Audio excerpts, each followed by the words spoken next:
नमस्कार दोस्तों। आज हम लोग बात करेंगे लोकपाल और लोकायुक्त के बारे में कि लोकायुक्त की नियुक्ति कैसी होती है, लोकपाल क्या है। अ, 2013 में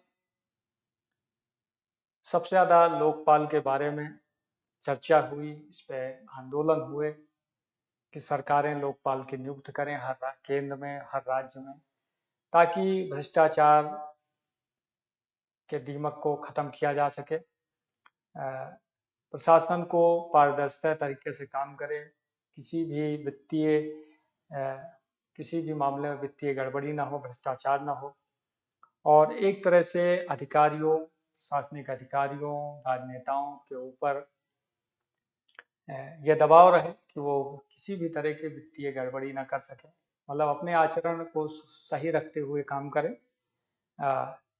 2012-13 में अन्ना हजारे के नेतृत्व में दिल्ली में रामलीला मैदान में लोकपाल को लेकर बहुत बड़ा आंदोलन हुआ और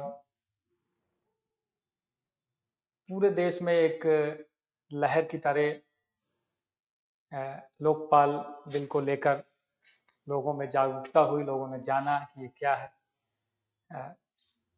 उसके बाद सरकार ने, उस समय की सरकार ने लोकपाल और लोकायुक्त अधिनियम 2013 में संघ केंद्र के लिए लोकपाल और राज्यों के लोकायुक्त संस्था की व्यवस्था की। ये संस्थाएं बिना किसी संवैधानिक दर्जे वाले वैधानिक निकाय हैं। ये ओम्बुड्समैन का कार्य करते हैं और कुछ निश्चित श्रेणी के सरकारी अधिकारियों के विरुद्ध लगे भ्रष्टाचार के आरोपों की जांच करते हैं।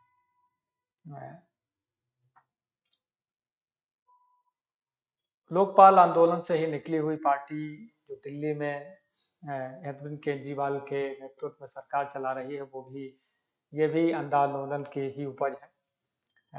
ये भले है कि वो दिल्ली में इतने दिन से सरकार चला रहे हैं, लेकिन लोकपाल बिल अभी तक पारित नहीं करवा पाए वो। लेकिन अन्ना हजारे, अरविंद केजरीवाल और उस समय कुमार विश्वास, डॉक्टर BK सिंह, किरण बेदी और बहुत न जाने कितने सारे लोग हैं जो इस आंदोलन में शरीक हुए थे।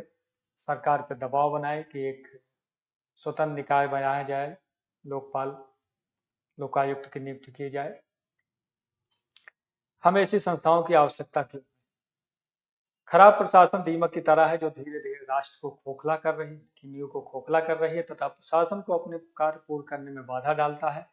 भ्रष्टाचार इसकी समस्या की जड़ है। अधिकतर भ्रष्टाचार निरोधी संस्थाएं पूर्णतः स्वतंत्र नहीं है, यहाँ तक कि सर्वोच्च न्यायालय ने भी CBI को पिंजरे का तोता और अपने मालिक की आवाज बताया। हमारे देश में भ्रष्टाचार के विरुद्ध लड़ने वाली बहुत सारी एजेंसियां हैं, जैसे महालेखा परीक्षक, लोक लेखा समिति जो संसदीय समिति होती है संसद में, विधानसभाओं में, CBI, ED, NIA, CBC, CID, ये सब जो है जांच करने वाली एजेंसियां हैं, लेकिन इनके ऊपर सरकारों का नियंत्रण होता है और ये पारदर्शी तरीके से काम नहीं कर पाती। तो इसलिए लोकायुक्त की नियुक्ति आवश्यक है। इसमें से कई एजेंसियां नामवत शक्तियों वाले केवल परामर्शी निकाय हैं और उनकी सलाह पर शायद ही कोई अनुकरण किया जाता है। इसके अलावा आंतरिक पारदर्शिता और जवाबदेही की भी समस्या है, क्योंकि इन एजेंसियों पर नजर रखने के लिए अलग से कोई प्रभावी व्यवस्था नहीं है। ये सारी एजेंसियां काम करती हैं, लेकिन ना तो उनसे जवाबदेही है कि इनसे कोई सूचना एकत्रित किसी विषय में सूचना मांगी जा सके, और ना ही इनके ऊपर कोई ऐसी संस्था है जो इनके ऊपर निगरानी रख सके, इनसे जवाब सवाल कर सके। इस संदर्भ में एक स्वतंत्र लोकपाल संस्था भारतीय राजनीति के इतिहास में मील का पत्थर कहा जा सकता है, जिसने कभी न समाप्त होने वाले भ्रष्टाचार के खतरों को एक समाधान प्रस्तुत कर सकता है। ऐसी एजेंसी आवश्यकताओं क्यों है? पृष्ठभूमि: लोकपाल यानी ओम्बुड्समैन की संस्था की आधिकारिक शुरुआत वर्ष 1809 में स्वीडन में हुई। 20वीं शताब्दी में एक संस्था के रूप में ओम्बुड्समैन का विकास हुआ और यह द्वितीय विश्व युद्ध के बाद तेजी से आगे बढ़ा। 1962 में न्यूजीलैंड नार्वे ने प्रणाली अपनाई और ओम्बुड्समैन के विचार का प्रसार करने के लिए बेहद अहम सिद्ध हुआ। वर्ष 1967 में एक वर्ष 1961 में वाट्स रिपोर्ट की सिफारिश पर ग्रेट ब्रिटेन ने ओम्बुड्समैन संस्था को अपनाया तथा लोकतांत्रिक विश्व में इसे अपनाने वाला पहला बड़ा देश था। गयाना प्रथम विकासशील देश था जिसने वर्ष 1966 में ओम्बुड्समैन का विचार अपनाया। इसके बाद मॉरिशस, सिंगापुर, मलेशिया के साथ भारत ने भी इसे अपनाया। भारत में संवैधानिक ओम्बुड्समैन का विचार सर्वप्रथम वर्ष 1960 के दशक की शुरुआत में कानून मंत्री अशोक कुमार सेन ने संसद में प्रस्तुत किया। लोकपाल एवं लोकायुक्त शब्द प्रख्यात विधिवेत्ता डॉक्टर एल एम सिंघवी ने पेश किया। वर्ष 1966 में प्रथम प्रशासनिक सुधार आयोग ने सरकारी अधिकारियों, संसद सदस्य शामिल के विरुद्ध शिकायतों को देखने के लिए केंद्रीय तथा राज्य स्तर पर 2 स्वतंत्र प्राधिकारियों की स्थापना की सिफारिश की। वर्ष 1968 में लोकसभा में लोकपाल विधेयक पारित, लेकिन लोकसभा में विघटन के साथ ही यह कालातीत हो गया। उसके बाद यह लोकसभा में कई बार कालातीत हुआ। वर्ष 2011 पर विधेयक पारित करने के लिए 8 प्रयास किए गए, लेकिन सभी में असफलता मिली।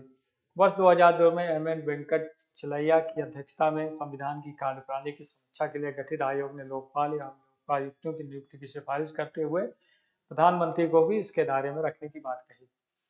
वर्ष 2005 में वीरप्पा मोइली की अध्यक्षता में द्वितीय प्रशासनिक सुधार आयोग की सिफारिश की लोकपाल पर जल्द से जल्द स्थापित किया जाए। वर्ष 2011 में सरकार ने प्रणब मुखर्जी की अध्यक्षता में मंत्रियों के एक समूह भ्रष्टाचार पर लगाम लगाने हेतु सुझाव देने तथा लोकपाल विधेयक के प्रस्ताव का परीक्षण करने के लिए गठित किया। अन्ना हजारे के नेतृत्व में भ्रष्टाचार के विरुद्ध भारत आंदोलन ने केंद्र के तत्कालीन यूपीए सरकार पर दबाव बनाया और इसके परिणामस्वरूप संसद ने दोनों सदनों में लोकपाल और लोकायुक्त विधेयक 2000 पारित हुआ। 1 जनवरी 2014 को राष्ट्रपति ने अपनी सहमति दी और 16 जनवरी 2014 से यह लागू हुआ। लोकपाल एवं लोकपाल अधिनियम 2013 क्या है? वर्ष 2011 में यह विधेयक पुनः लोकसभा में पेश किया गया और उसी वर्ष विधेयक लोकसभा में पारित किया गया, परंतु यह विधेयक कई संशोधनों के साथ 2013 में राज्यसभा द्वारा पारित किया गया। 45 वर्ष के लंबे संघर्ष के बाद राष्ट्रपति की मंजूरी मिलने के बाद लोकपाल एवं लोकायुक्त अधिनियम 2013 पारित हुआ। लोकपाल एवं लोकायुक्त अधिनियम 2013 16 जनवरी 2014 को लागू हुआ। राज्यों में लोकायुक्त कैसे नियुक्ति होती है? पहले नियामक सुधार आयोग 1966 के सुझावों को आगे बढ़ाते हुए राज्यों के लोकायुक्त नामक ओम्बुड्समैन की स्थापना की गई। ये कानून भ्रष्टाचार और प्रशासन के आरोपों की जांच के लिए लोकायुक्त की नियुक्ति का प्रावधान करते हैं। लोकपाल एवं लोकायुक्त अधिनियम की धारा 63 राज्यों में लोकायुक्त संस्था की स्थापना का प्रावधान करती है। तो मतलब केंद्र में भी लोकायुक्त रहेगा और केंद्र राज्यों के लिए भी अलग से लोकायुक्तों की नियुक्ति होगी। लोकपाल लोकायुक्त संशोधन विधेयक 2016। लोकपाल लोकायुक्त अधिनियम 2013 का संशोधन करने के लिए विधेयक संसद में जुलाई 2016 में पारित किया। इसके द्वारा निर्धारित किया गया कि विपक्ष के मान्यता प्राप्त नेता के अभाव में लोकसभा के सबसे बड़े एकल विरोधी दल का नेता चयन समिति का सदस्य होगा। लोकपाल की भी नियुक्ति में प्रधानमंत्री, विपक्ष का नेता, सुप्रीम कोर्ट के न्यायाधीश, इनकी समिति होती है और ये लोकायुक्त की नियुक्त करते हैं। इसके द्वारा 2013 में अधिनियम में धारा 44 संशोधन किया गया, जिसमें प्रावधान है कि सरकारी सेवा में आने के 30 दिनों के भीतर लेप सेवकों को अपनी संपत्तियों और दायित्वों का विवरण प्रस्तुत करना होगा। धारा 44 में संशोधन किया गया, जिसमें प्रावधान किया गया है कि सरकारी सेवा में आने के बाद जो भी व्यक्ति सरकारी सेवा में आएगा, चाहे वो नेता हो या प्रशासनिक अधिकारी हो, उसको 30 दिनों के भीतर अपनी संपत्तियों का ब्यौरा सरकार को देना होगा। संशोधन विधेयक द्वारा 30 दिन की सीमा समाप्त कर दी गई। अब लोक सेवक अपनी संपत्तियों और दायित्व की घोषणा सरकार द्वारा निर्धारित रूप में एक तरीके से करेंगे, मतलब जब सरकार बोलेगी तब करेंगे। यह ट्रस्टियों और बोर्ड के सदस्यों को भी अपनी तथा अपनी पत्नी की परिसंपत्तियों को घोषणा करने के लिए दिए गए समय में बढ़ोतरी करता है उन मामलों में जहां 1 करोड़ रुपए से अधिक सरकारी या 10 लाख रुपए से अधिक विदेशी धन प्राप्त करते हैं। तो ये 2016 में संशोधन किया गया। पहले ये नियम था कि 30 दिन के अंदर लोक सेवकों को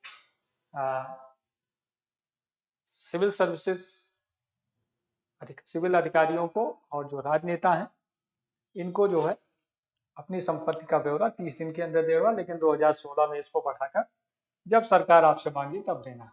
मतलब कहीं ना कहीं नेता लोग, प्रशासनिक अधिकारी कोई ना कोई फॉल्ट ढूंढ लेते हैं अपने बचने का। लोकपाल की संरचना। लोकपाल एक बहुसदस्यीय निकाय है जिसका गठन एक चेयरपर्सन और अधिकतम 8 सदस्यों हुआ है। लोकपाल संस्था का चेयरमैन या तो भारत का पूर्व मुख्य न्यायाधीश, सर्वोच्च न्यायालय का पूर्व न्यायाधीश या अंशस्थित सत्यनिष्ठा या प्रकांड योग्यता का प्रख्यात व्यक्ति होना चाहिए। इसके बाद भ्रष्टाचार निरोधी नीति, सार्वजनिक प्रशासन, सतर्कता, वित्त, बीमा और बैंकिंग, कानून और प्रबंधन के न्यूनतम 25 वर्षों का विशिष्ट ज्ञान अनुभव होना चाहिए। लोकपाल वही नियुक्त होगा, चेयरमैन वही बनेगा जो भारत का पूर्व न्यायाधीश, मुख्य न्यायाधीश रहा हो या सर्वोच्च न्यायालय का पूर्व न्यायाधीश रहा हो, या ऐसा कोई व्यक्ति जिसकी सत्यनिष्ठा और योग्यता हो और प्रख्यात व्यक्ति होना चाहिए जिसकी निष्ठा पे किसी तरह का सवाल न हो। उसके बाद भ्रष्टाचार निरोधी नीति का और सार्वजनिक प्रशासन, सतर्कता, वित्त, बीमा, बैंकिंग, कानून प्रबंधन का कम से कम 25 साल का अनुभव होना चाहिए। 8 अधिकतम सदस्यों में से आधे न्यायिक सदस्य तथा 50% सदस्य अनुसूचित जाति, अनुसूचित जनजाति, पिछड़ा, अति पिछड़ा वर्ग, अल्पसंख्यक और महिला श्रेणी से होने चाहिए। मतलब 8 सदस्य में 4 सदस्य तो आप कैसे भी न्यायिक सदस्य होने चाहिए जो न्याय के क्षेत्र में हो, और 50 मतलब 4 लोग ऐसे हों जो अति पिछड़ा, अनुसूचित जाति, महिला से संबंधित हो, महिला श्रेणी से होने चाहिए। लोकपाल संस्था के न्यायिक सदस्य या तो सर्वोच्च न्यायालय का पूर्व न्यायाधीश या किसी उच्च न्यायालय का पूर्व न्यायाधीश होना चाहिए। गैर न्यायिक सदस्य असंदिग्ध सत्यनिष्ठा और प्रकांड योग्यता का प्रख्यात व्यक्ति जिसके पास भ्रष्टाचार निरोधी नीति, सार्वजनिक प्रशासन, सतर्कता, वित्त, बीमा, बैंकिंग और कानून प्रबंधन के 25 वर्षों का विशिष्ट अनुभव होना चाहिए। मतलब इसमें जो 8 सदस्य होंगे उसमें 4 सदस्य न्यायिक क्षेत्र के होंगे जिसमें उच्च न्यायालय, सर्वोच्च न्यायालय के न्यायाधीश या उच्च न्यायालय के न्यायाधीश होंगे, और 4 सदस्य ऐसे होंगे जो बैंकिंग क्षेत्र के हों, बीमा के क्षेत्र के हों, या कानून प्रबंधन के क्षेत्र में हो, या सार्वजनिक प्रशासन के क्षेत्र में हो, जिनके ऊपर किसी भी तरह का भ्रष्टाचार का आरोप न हो और प्रख्यात लोग हों जिनकी निष्ठा पे किसी तरह का सवाल न हो, ऐसे लोगों को इसमें शामिल किया जाएगा। सदस्यों की नियुक्ति चयन समिति की सिफारिश पर राष्ट्रपति द्वारा की जाती है। चयन समिति में प्रधानमंत्री जो कि चेयरपर्सन होता है, लोकसभा अध्यक्ष, लोकसभा के विपक्ष के नेता, भारत के मुख्य न्यायाधीश या उनके द्वारा नामित कोई न्यायाधीश और एक प्रख्यात न्यायाधीश से मिलकर गठित होती है। मतलब लोकपाल का वो जो समिति चयन करेगी उसमें प्रधानमंत्री होगा, उसके अलावा लोकसभा अध्यक्ष होगा, लोकसभा में जो विपक्ष के नेता होंगे वो होंगे, उसके बाद मुख्य न्यायाधीश होगा, उनके द्वारा नामित कोई न्यायाधीश होगा, और एक प्रख्यात न्यायाधीश से मिलकर जो वरिष्ठ वकील होगा उनसे मिलकर एक समिति गठित होगी और वो लोग इन लोगों की नामों की सिफारिश करेंगे। इन नामों की सिफारिश को राष्ट्रपति के लिए भेजा जाएगा और राष्ट्रपति के अनुमोदन के बाद लोकायुक्त की नियुक्ति होगी। लोकायुक्त, लोकपाल तथा सदस्यों के चुनाव के लिए चयन समिति कम से कम 8 व्यक्तियों का एक सर्च पैनल खोजबीन समिति गठित करती है। धारा 6 के अनुसार अध्यक्ष और प्रत्येक सदस्य को चयन समिति की सिफारिशों पर राष्ट्रपति द्वारा अपने हस्ताक्षर अनुरोध के तहत वारंट पर नियुक्त किया जाएगा। वह अपने कार्यालय में प्रवेश करने की तिथि से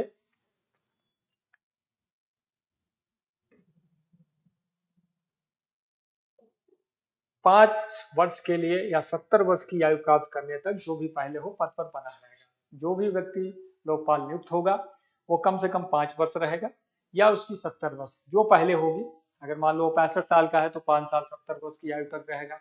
अगर वो 68 साल का है तो 2 साल रहेगा। मतलब वो 70 वर्ष तक की उम्र तक ही अपने पद पर रह सकता है,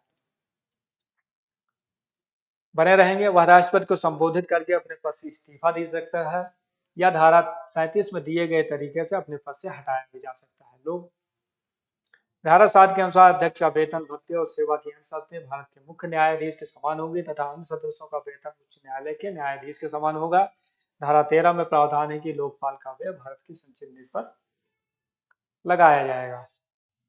मतलब लोकपाल जो गठित होगा, जो उसकी जो वेतन भत्ते होंगे वो भारत की संचित नीति से दिए जाएंगे, जिससे राष्ट्रपति, उपराष्ट्रपति, महालेखा परीक्षक,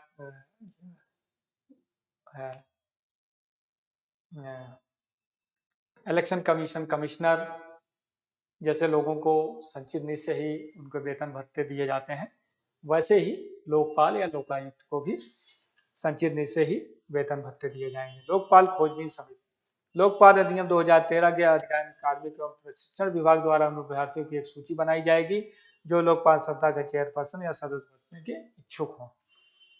इसके बाद यह सूची उन प्रस्तावित 8 सदस्यीय खोजबीन समिति के पास जाएंगे जो नामों को शॉर्टलिस्ट करेंगे और प्रधानमंत्री की अध्यक्षता में गठित चयन समिति के समक्ष प्रस्तुत करेंगे। चयन समिति खोजबीन समिति द्वारा सुझाए गए नामों में से एक नाम चुन सकती है और वो नहीं भी चुन सकती। सितंबर 2000 में सरकार ने सर्वोच्च न्यायालय के पूर्व न्यायाधीश रंजन प्रकाश देसाई की अध्यक्षता में एक खोजबीन समिति गठित की थी। 2013 का अधिनियम यह भी प्रावधान करता है कि सभी राज्य सरकारें इस अधिनियम को लागू होने के 1 साल के अंदर लोकायुक्त पद पर स्थापित करेंगी। लोकपाल का क्षेत्राधिकार अनुसंख्या, लोकपाल के क्षेत्राधिकार में प्रधानमंत्री, संसद सदस्य, समूह ABCD अधिकारी तथा केंद्र सरकार के अधीन शामिल सभी लोग लोकपाल के क्षेत्राधिकार में आएंगे और उनके खिलाफ भ्रष्टाचार के मुकदमों की मामलों की वो जांच करेगा। लोकपाल का प्रधानमंत्री पर क्षेत्राधिकार केवल भ्रष्टाचार के उन आरोपों तक सीमित रहेगा जो कि अंतर्राष्ट्रीय संबंधों, सुरक्षा, लोक व्यवस्था, परमाणु ऊर्जा और अंतरिक्ष से संबंधित हैं।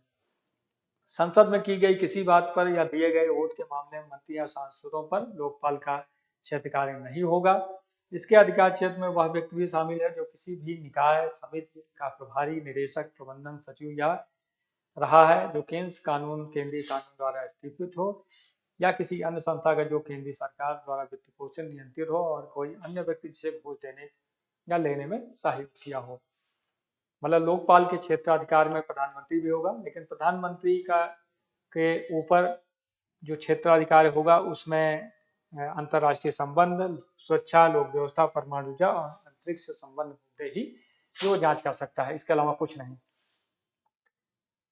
उसके अलावा संसद में सांसदों द्वारा कही गई कोई बात या उन्होंने किसी पक्ष में वोट दिया है, उसके मंत्रियों या सांसदों का लोकपाल के क्षेत्र का अधिकार में नहीं आएगा। जो संसद में कार्रवाई होगी उसमें लोकपाल कोई किसी भी तरह की कार्रवाई नहीं कर सकता।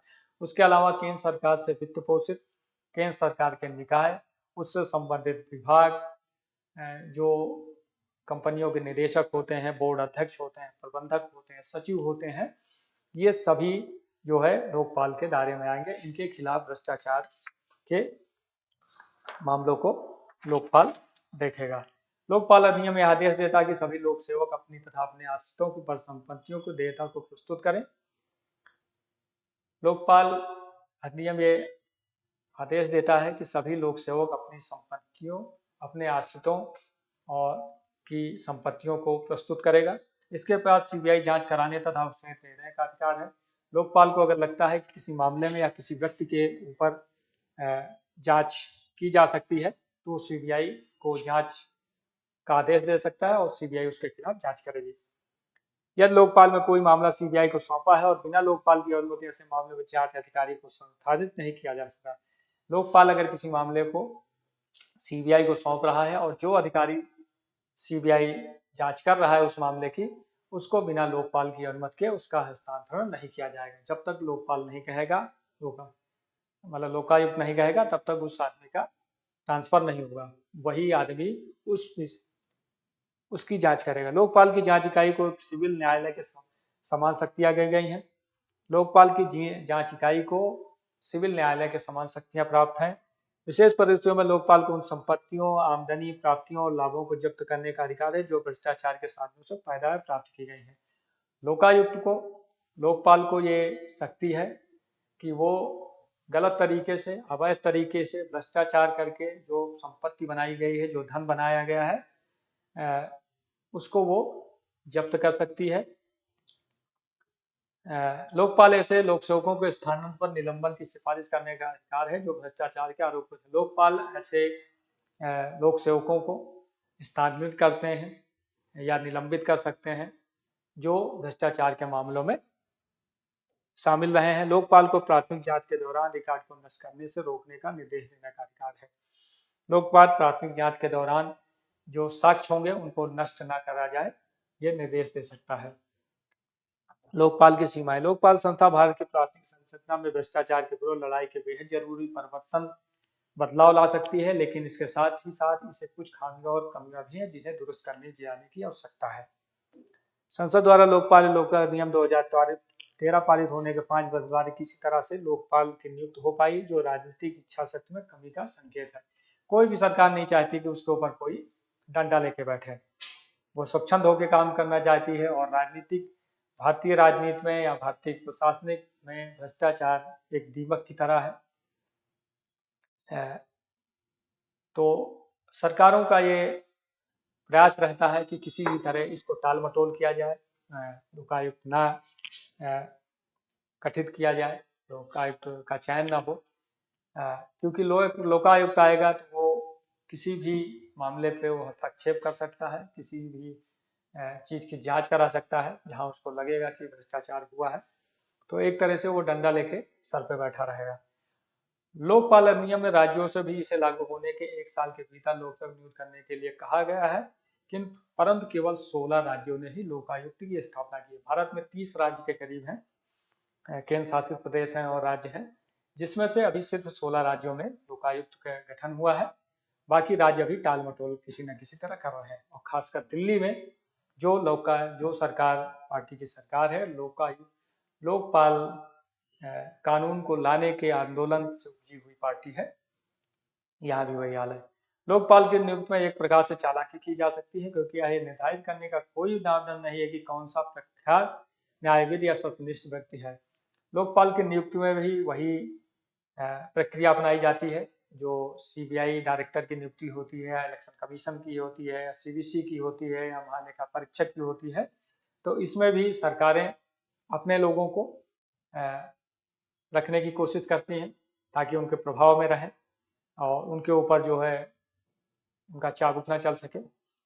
तो इसमें वो अपनी चालाकी करती हैं। वर्ष 2013 का अधिनियम सिविल ओवर को कोई ठोस सुरक्षा नहीं देता है। यदि आरोपी व्यक्ति निर्दोष पाया जाए तो शिकायतकर्ता के विरुद्ध जांच शुरू करने का प्रावधान होगा। लोगों को शिकायत करने में हस्तक्षेप करती है। मगर अगर किसी के ऊपर कोई आरोपी व्यक्ति है जिसने उसके ऊपर आरोप लगाया है और शिकायत, और वो निर्दोष पाया जाता है, तो जिसने आरोप लगाया है उसके ऊपर उसके विरुद्ध जांच करने का प्रावधान लोगों को शिकायत करने के लिए हस्तक्षेप करता है। अगर किसी के ऊपर आरोप लगाया गया है और जांच में वो निर्दोष पाया जाता है, तो वो आदमी उसके ऊपर भी अपने विपक्षी पार्टी के ऊपर जांच शिकायत कर सकता है। इससे जो शिकायत करता हो या जो भ्रष्टाचार के मामलों को उजागर करता है, करना चाहता है, वो हतोत्साहित होता है।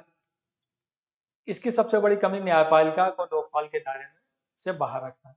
सबसे बड़ी कमी लोकपाल की यह है कि जिसमें न्यायपालिका को बाहर रखा गया है, क्योंकि न्यायालय में भी बहुत सारा भ्रष्टाचार है, वहाँ भी भाई भतीजावाज खूब है, चयन में, फैसलों में देरी करने में बहुत सारा चीज है। तो ये भी एक है। लोकपाल को कोई भी संवैधानिक अधिकार नहीं दिया है गया है, और लोकपाल के विरुद्ध अपील का कोई भी पर्याप्त प्रावधान नहीं है। लोकपाल भी अगर कहीं गलत करता है तो उसके ऊपर भी कोई जवाबदेही नहीं है, ना ही उसके खिलाफ कोई अपील की जा सकती है कहीं पे। इसके अलावा उसको कोई संवैधानिक अधिकार नहीं है। लोकायुक्त नियुक्ति से संबंधित विशिष्ट विवरण पूरी तरह से राज्यों पर छोड़ दिया गया है। लोकायुक्त की जो नियुक्ति संबंधित विशिष्ट प्रक्रिया है उसको राज्यों के ऊपर छोड़ दिया गया है कि वो अपने हिसाब से करें। तो जिस राज्य की मर्जी है वो कर रहा है, जिसकी नहीं है वो नहीं करेगा। कुछ सीमा तक सीबीआई की कार्यात्मक स्वतंत्रता ही आवश्यकता को इसके निदेशक की नियुक्ति में इस अधिनियम में संशोधन करके पूरा किया गया है। जैसे सीबीआई निदेशक की नियुक्ति होती है वैसे लोकायुक्त की नियुक्ति भी वैसे ही होती है। उसमें भ्रष्टाचार के विरुद्ध शिकायत पर स्थित से 7 साल के बाद पंजीकृत नहीं किया जा सकती, जिस तरह से ऐसी शिकायत में कथित अपराध किए जाने का उल्लेख है। तो ये सब चुनौतियां हैं, इसकी लोकपाल की सीमाएं हैं। लोकपाल की भी नियुक्ति में सरकारें अपना वर्चस्व को बनाए रखती हैं, अपने लोगों को वो लोकपाल बनाना चाहती हैं ताकि उनके ऊपर दबाव न रहे। और क्योंकि लोकपाल को कोई संवैधानिक दर्जा नहीं मिला हुआ है, दूसरा लोकपाल की कोई जवाबदेही नहीं है, ये सारी चीजें हैं। इसके अलावा लोकपाल को कैसे सशक्त किया जाए कि ये स्वायत्त होकर काम कर सके, इसमें सुझाव हैं। जैसे भ्रष्टाचार की समस्या से निपटने के लिए कार्यात्मक स्वायत्तता एवं मानक मानव शक्ति उपलब्धता दोनों मामलों में लोकपाल संस्था को मजबूत किया जाना चाहिए। ज़्यादा से ज़्यादा लोगों को इसमें लाया जाए, मानव शक्ति बढ़ाई जाए और इसको संवैधानिक दर्जा दिया जाए। उसके अलावा स्वायत्तता के क्षेत्र में काम किया जाए। स्वयं को सार्वजनिक जांच का विषय बनाने के लिए इच्छुक एक अच्छे नेतृत्व के साथ साथ अधिक पारदर्शिता, अधिक सूचना के अधिकार तथा नागरिकों और नागरिक समूहों के सशक्तिकरण की आवश्यकता है। लोकपाल की नियुक्ति ही स्वयं में पर्याप्त नहीं है, सरकार को उन मुद्दों को भी हल करना चाहिए जिनके आधार पर लोग लोकपाल की मांग करते हैं। मात्र जांच एजेंसियों की संख्या बढ़ाती करना सरकार के आकार में तो वृद्धि करेगा, परंतु आवश्यक नहीं है कि इससे प्रशासनिक कार्यों में सुधार हो। भ्रष्टाचार निवारण के लिए या बहुत सारी एजेंसियां हैं, जांच एजेंसियां हैं जो काम कर रही हैं। सीबीआई है, ईडी है, एनआईए है, महालेखा परीक्षक है, सीवीसी है, संयुक्त लेखा समिति है, संसदीय लेखा समिति है। ये सभी जो है भ्रष्टाचार के ऊपर ही प्रहार करने के ऊपर बनाई गई हैं, लेकिन उसके बाद भी लोकायुक्त की जरूरत महसूस हो रही है। तो सरकार को चाहिए कि इन संस्थाओं को और ज़्यादा स्वायत्तता दे, मानव संसाधन बढ़ाए, इनका पर्याप्त बजट इनको दे और राजनीतिक हस्तक्षेप कम से कम हो। इसके अलावा लोकपाल और लोकायुक्त में वित्तीय, प्रशासनिक और कानूनी रूप से आवश्यक स्वतंत्र होनी चाहिए, जिनकी जांच जिन्हें दंडित करने के लिए उन्हें कहा जाता है। लोकायुक्त को उनके वित्तीय, प्रशासनिक और कानूनी रूप से आवश्यक स्वतंत्र होने की आवश्यकता है, ताकि जिसकी जांच या जिन्हें दंडित करने के लिए उन्हें कहा जाता है। लोकपाल लोकायुक्त नियुक्तियां पारदर्शिता से होनी चाहिए ताकि गलत प्रकार के लोगों से परास्थापित होने की संभावना को कम किया जा सके।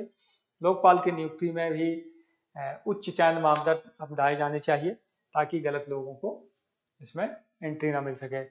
किसी एक संस्था या प्राधिकारी में अत्यधिक शक्ति के संचयन को टालने के लिए समुचित जवाबदेही व्यवस्था के साथ विकेंद्रीकरण संस्थानों में बाहुल की आवश्यकता है। लोकपाल को भी जवाबदेही के दायरे में लाना चाहिए और ताकि कोई भी मामला अगर लोकपाल या लोकायुक्त के आदेश पे कोई जांच चल रही है तो उसमें क्या प्रगति हुई है, वो कैसे काम कर रहा है, इसकी जवाबदेही होनी चाहिए। उनके अधिकारियों या जो कर्मचारी हैं इनकी भी जवाबदेही सुनिश्चित करनी चाहिए ताकि वो निरंकुश ना हो सके और ना तो किसी गलत व्यक्ति को छोड़े या किसी निर्दोष को वो सजा दे। तो आज हम लोगों ने जाना लोकायुक्त के बारे में, लोकपाल अधिनियम के बारे में, इसका गठन कब हुआ, कैसे काम करता है। हमारे देश में बहुत सारी जांच एजेंसियां हैं, उसमें एक लोकायुक्त भी बन गया है। लेकिन लोकायुक्त या लोकपाल लाने का जो लोगों का विजन था उस हिसाब से अभी काम नहीं हो रहा है, क्योंकि हमारे बहुत आधे से आधे राज्यों में भी लोकायुक्त की नियुक्ति नहीं हो पाई है। और इसमें भी उसी तरह जैसे और जांच एजेंसियां हैं जिसमें नियुक्ति प्रक्रिया है, वही नियुक्ति प्रक्रिया इसमें भी है। तो इसमें भी सरकारें अपना हस्तक्षेप रखने की कोशिश करती हैं, तो ताकि उनके ऊपर कम से कम दबाव रहे। और प्रशासनिक मशीनरी जो है किसी भी तरह से अपने ऊपर जो है दबाव नहीं लाना चाहती, या अपने ऊपर किसी ऐसे आदमी को नहीं बिठाना चाहती जो उसके ऊपर 24 घंटे उसकी निगरानी करता रहे। तो आज के लिए इतना ही। अगले वीडियो में फिर किसी और विषय पर बात करेंगे। ये मेरा यूट्यूब चैनल है वेदांता जीएस अकेडमी। आप लोग इसको ज़्यादा से ज़्यादा लाइक करें, सब्सक्राइब करें, शेयर करें। धन्यवाद। जय हिंद।